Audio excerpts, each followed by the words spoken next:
Elicitation and drilling techniques in lesson planning. Effective lesson planning is the deliberate process of designing an environment where learning is inevitable, and two techniques stand out as indispensable tools for achieving this: elicitation and drilling.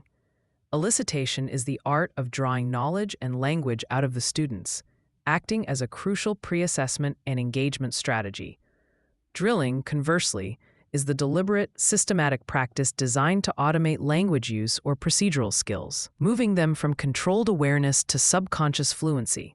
When expertly sequenced, these two techniques form a powerful instructional cycle. Elicitation verifies the current knowledge base, establishes relevance, and creates a knowledge gap.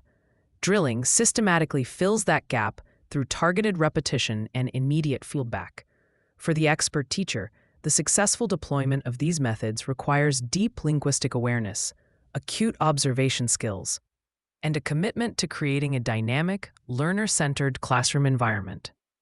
The strategy of elicitation: activating prior knowledge and maximizing engagement. Elicitation, in its purest form, is the pedagogical process of encouraging students to volunteer information, concepts, or language structures that they already know or can logically deduce.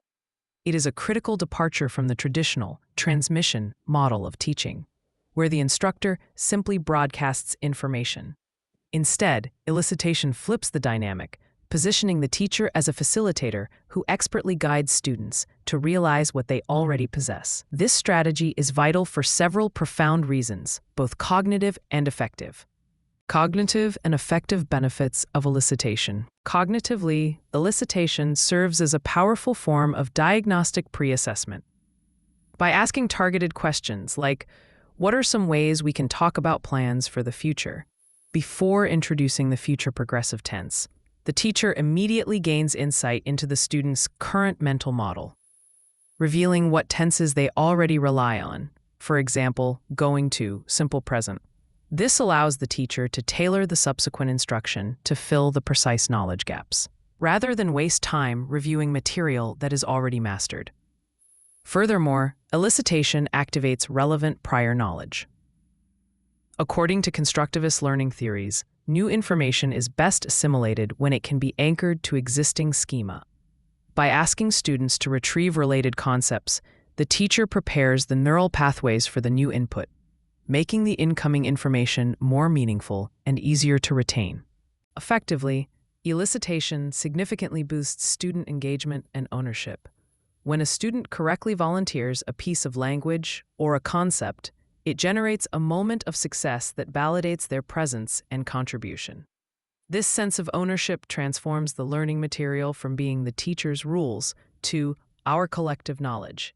Linguistically, it provides a crucial opportunity to hear the student's authentic, uncorrected language, allowing the teacher, who is an expert linguist, to immediately identify common errors, pronunciation issues, or culturally specific idioms that need to be addressed later in the lesson's practice phases.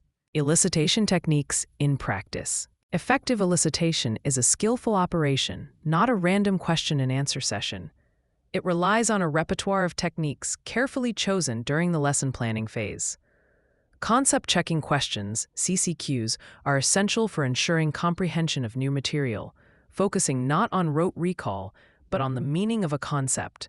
For example, after teaching the definition of a metaphor, the teacher might ask, is a metaphor literal or figurative? Or does a metaphor use like or as? Guided discovery, a more extended technique, involves presenting students with several examples of a grammatical structure, for example, sentences containing the passive voice, and guiding them to collectively identify the underlying rules. Instead of stating the rule directly, the teacher asks, "What do you notice about the verbs in these sentences? And how is the subject related to the action?" This process is highly motivating because it allows students to discover the rules of language themselves, internalizing them through active problem-solving rather than passive reception. Successful elicitation requires the teacher to maintain a poker face, resisting the urge to immediately validate or correct, thereby encouraging more responses and deeper group analysis. The pedagogy of drilling, automating fluency and accuracy. If elicitation is about engaging the brain's analytical side, Drilling is about training the brain's procedural system. Drilling is defined as the focused, repetitive practice of a discrete skill or language chunk designed to increase fluency, improve retention, and move the skill from conscious, effortful control to automatic, subconscious competence. It is essential for the rapid, accurate retrieval of vocabulary, phonological patterns, and grammatical structures. The cognitive role of repetition. From a neurological perspective, repetition, the core mechanism of drilling, strengthens the neural pathways associated with a particular skill. This process, known as consolidation, reduces the cognitive processing load required for execution. In language learning, this means that while a student is forming a complex sentence, they are not struggling to recall the pronunciation of the vowel sound in through, or the conjugation of the main verb. Those elements have become automated through drilling. This frees up limited working memory to focus on higher-level tasks, such as formulating the meaning and structure of the argument. Without drilling, language remains labored, hesitant, and prone to errors, as the learner must consciously reconstruct the mechanics of the language with every utterance. Types of drilling techniques for lesson planning. Lesson planning must specify the type of drill that best serves the specific learning objective, ensuring variety to maintain engagement. 1. Repetition drilling, the most basic form, where students repeat a word, phrase, or sentence after the teacher or recording. This is crucial for pronunciation and intonation.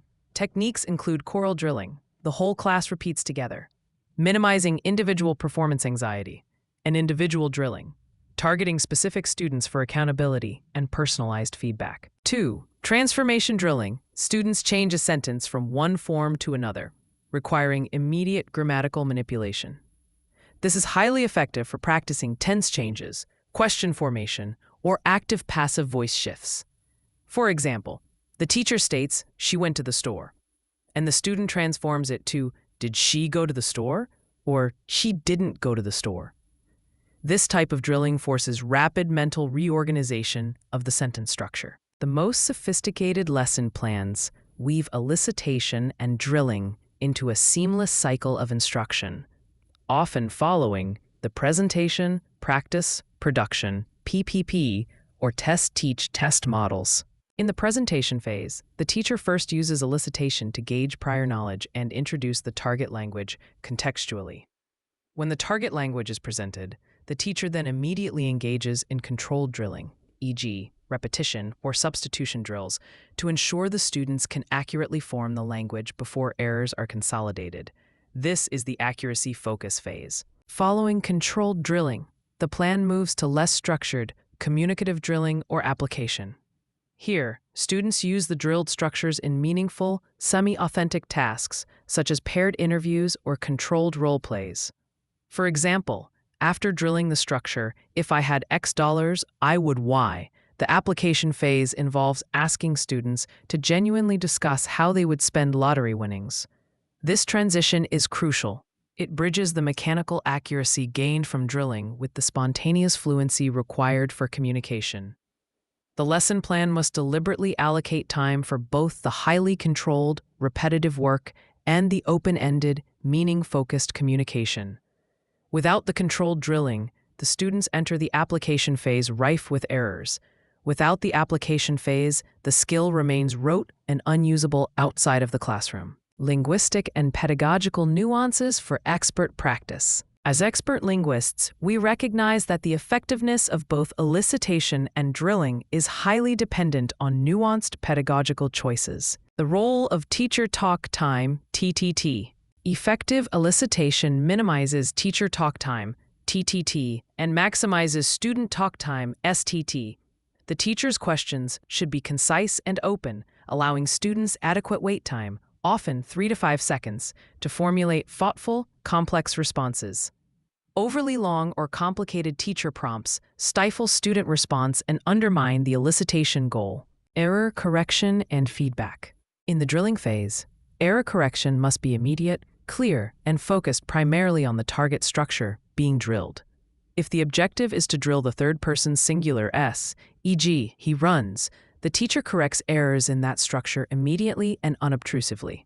Errors related to previously taught material can often be ignored or deferred to avoid overwhelming the student during the automation process. During elicitation, however, the teacher should often delay correction or use non-judgmental cues to encourage self-correction, preserving the student's confidence and the flow of discovery. Cultural and linguistic sensitivity. Finally, the expert teacher must use authentic, real American English in both the elicitation prompts and the drilling models. The language used must be natural, contextually appropriate, and free of overly academic or obscure terminology, unless that is the specific language being taught. Furthermore, elicitation must be culturally sensitive, ensuring that the topics and examples used do not alienate or exclude any students, thereby maximizing the achievability and relevance of the learning objective for all members of the class. Elicitation and drilling are not merely activities to fill a lesson plan. They are pedagogical tools that serve distinct and complementary cognitive functions. Elicitation empowers the learner by revealing prior knowledge and generating intellectual curiosity, while drilling secures the accurate and fluent execution of the new material. An expertly designed lesson plan integrates these techniques strategically, moving the learner through a deliberate process of self-discovery, mechanical practice, and eventual communicative application. By mastering the linguistic precision and timing required for both, the expert teacher ensures that lessons are not just taught, but deeply and enduringly learned.